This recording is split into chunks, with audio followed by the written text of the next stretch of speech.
So I got here is the War Machine. It's a 2008 Tomos LX model with 125cc RFZ, 125cc, 4 gears up. It's got the suspension, the tire, motor, muffler from the RFZ. The rest is the Tomos. I removed the headlight harness that wasn't hooked up to the bike right now anyways, but that has the speedo, turn signals, and a headlight. So what I'm going to do is use the mounting hardware flanges, but I want to use a round headlight, so a 6-inch round headlight with a plastic or metal cage screen for it, just to kind of make it fit the bike build. As of yesterday and today, I worked on the tank. What I did was file grind all the tank lines so you can see the steel work on the tank. This had the original painted stripe right down the middle, and the tank was flat black. So what I did was I exposed all the metal to give it wear points, and all of the lines on the tank were all filed down and then wet sanded to expose just the trim of all of the edges on the tank. And even everywhere. I mean, I did it everywhere. So even down here, the top comes in through the seat, exposed it. Still has the black paint, but everything is sanded, wet sanded flat. And everything is exposed. These lines here, I painted myself today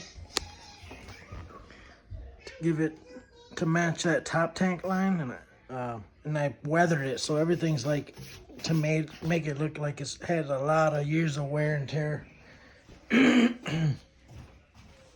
Same on this side, you can see a little bit better. I did the two stripes on each side. Single stripe on the top. Everything is worn, deteriorated, kind of looking. That's just the shine from the tank. No dents or nothing. And I'm gonna put a number still right in here, or a name. I'm not sure. Probably gonna be a number. Now I'm gonna fade that out too to make it look like it's been weathered and beat. The exhaust was buttoned up too and tightened. The back of the seat, I put MX on it. It didn't have it originally. I gotta do 2 more coats of the paint in the back of this to make it stay, but this is permanent. After that, I am going to, after I do the numbers on the tank, everything will get clear coated a few times to preserve the artwork and the steel edges that are raw.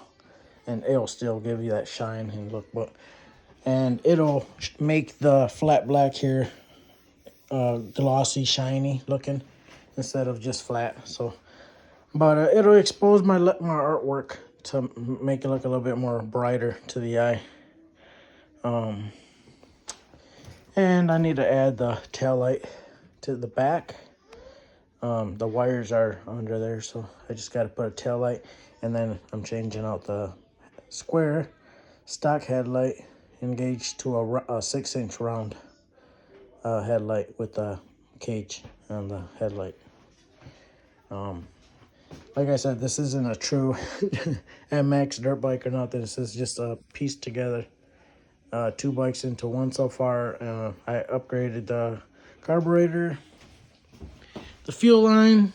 The tank is clean, actually, near new inside, but I still added the filter, brand new intake and carb.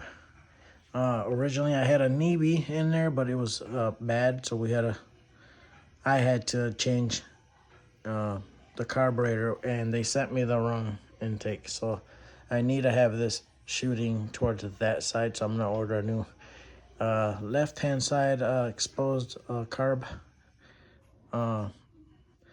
so that it's giving me room from my tire and I don't have debris and everything coming inside here.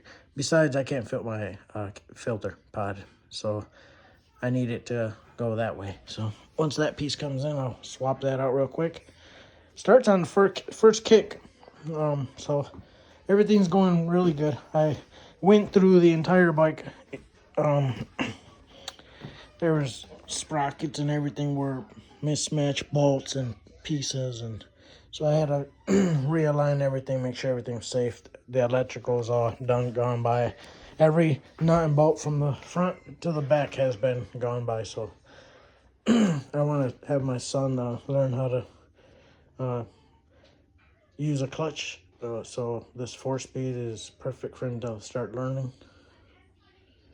how to do that.